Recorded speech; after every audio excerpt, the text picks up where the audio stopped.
सभी प्रभु प्रेमी आत्माओं सादर नमस्कार। परम पूज्य श्री सतपाल जी महाराज जी एक संदेश में कहते हैं कि आज ऐसे धर्म की आवश्यकता है जो मानवता से ओतप्रोत व प्रेम से सराबर हो। हमारे संतों ने कहा कि राम नाम की लूट है, लूट सके तो लूट, अंत समय पछताएगा जब प्राण जाएंगे छूट।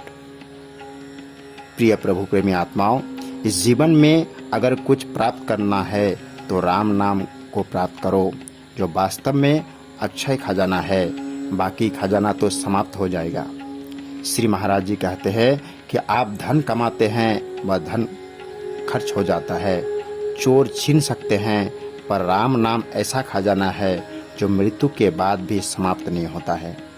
और वास्तव में जिस खजाने का नाश ना हो, जो खजाना छीन न सके, चोर जिसकी चोरी ना कर सके, जिसका अपहरण ना हो सके, जिसका डिस्ट्रैक्शन ना हो सके, वही आपका असली खजाना है। और जो खजाना केवल चित तक गया, जो खजाना केवल अलमारी तक सीमित रह गया, जो खजाना केवल बैंक तक सीमित रह गया, वह आपका खजाना कहाँ हुआ। श्री महाराज जी कहते हैं कि इसीलिए इस अविनाशी राम नाम का खजाना प्राप्त करो। आपको दिल्ली में बड़े बड़े किले देखने को मिलेंगे, लाल किला, पुराना किला। आप देखिए, बड़े बड़े इतिहास इस दिल्ली के अंदर साकार हुए हैं। याद कीजिए, कहाँ गए वे बादशाह, कहाँ गए वो महलों में रहने वाले। आप कहेंगे सब कुछ यही छोड़कर चले गए। इसीलिए हमारे संतों ने कहा है कि जो कुछ भौतिक है, जो मटेरियल है, वह भौतिक जगत में रह जाएगा, परंतु जो आध्यात्मिक स्पिरिचुअल है, जो पराभौतिक है, वही हमारे साथ जाएंगे।